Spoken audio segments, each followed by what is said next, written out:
workers, like even a person who is working in the operation theatre or the labor room, we are imparting that basic NRP training even to them. So that is a very good initiative of IAB. And after that, if we see, we had the collaboration with UNICEF and WHO, and we came up with the Nurturing Care and Early Childhood Development project, which was NCECD, and we were talking in the morning also about this. So we conducted almost 200 workshops throughout the nation, and here the pediatricians were trained to catch these children early with the developmental problems. And now IIP is also planning to get the inclusive ECD. That is what we are targeting, like to make this inclusion of these children into the general stream. So how we can do that? So we are working on that. And apart from that, we had another very good program, that was the race program, and Dr. Zafar is here. He was in fact the lead person in formulating the whole thing. That was the risk assessment and stratification and clinical like implications of all those things, and how to begin early intervention in these children who are at risk, who are born at risk. So again, that was a training for most of the pediatricians. So I think these are some of the things, and we also have a program for the teachers, Poor Scholastic Performance Program, which is for the teachers to detect all those small problems which with learning which they come across children in the schools. So I think this is one thing which we need to pursue more. The chairman is here, and we need to go to the schools and impart this knowledge to the teachers so that they can recognize these children in school. Only then we can, I think of an inclusive thing which we are thinking of.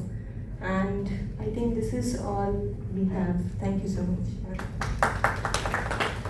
Thank you, Dr. Indu. We have talked here, you have mentioned something about catch them earlier. I asked Dr. Anjan to discuss on that with in regard with the theme of our conference.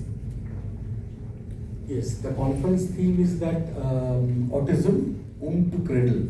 Means up until now we thought autism is an enigma, but today we know that there is an effective treatment for autism, and it's best achieved through early intervention.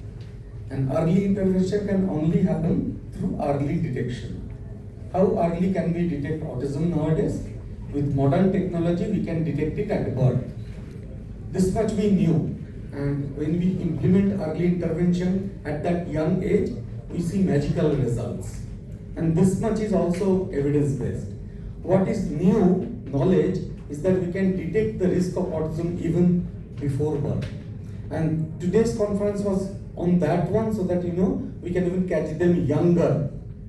And through that, we can institute even better early intervention, more prepared, because we have done studies which has shown that if we actually detect risk of autism at birth, and then if we institute accurate, appropriate early intervention, then we can do that intervention sitting at home equally effectively.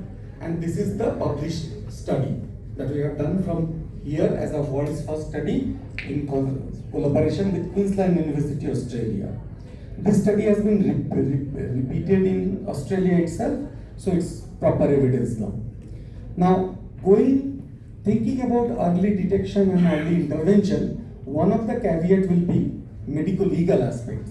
Tomorrow we are going to talk about it, and then there is a separate conference with Indian Medical and Legal and Ethical Association of India, IMLIA, which we will devote on this topic, because a lot of confusion is going to be created if we go for proper early detection and early intervention, because as the president-elect of FOXI was suggesting that we need to have capacity.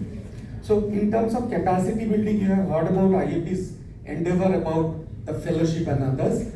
From our side, from the east, we have also got another diploma course for early intervention, which is in Eastern India's first and currently only course for early intervention, which is a postgraduate diploma from West Bengal University of Technology, and we are the center who delivers it.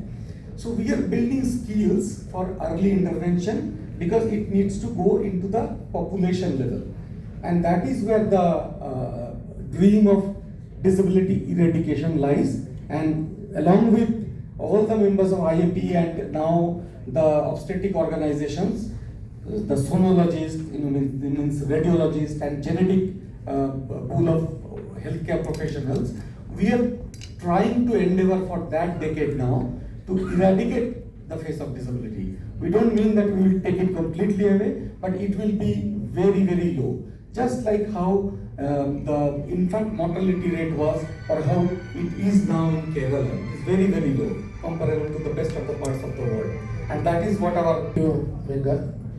As Dr. Anjan has said and other members have said, the medical legal problem are increasing by leaps and bounds.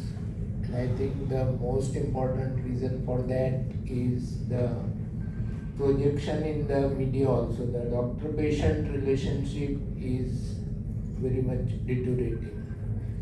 As far as the perinatology is concerned, the perinatology period, you know probably that the last 3 months of the pregnancy and the first 7 days of the after the delivery. So two major issues which are there during the perinatal period. Before the birth of the child, the major congenital anomalies is very important. We have cases now in the court where some anomalies like heart anomalies were missed, some brain anomalies were missed, and after the birth, as we are discussing, if the child is low birth weight, premature, or if he has some developmental problem in the later age, we had a role play on the retinopathy of prematurity. So unfortunately, all these fields are the cases against the pediatricians are rising.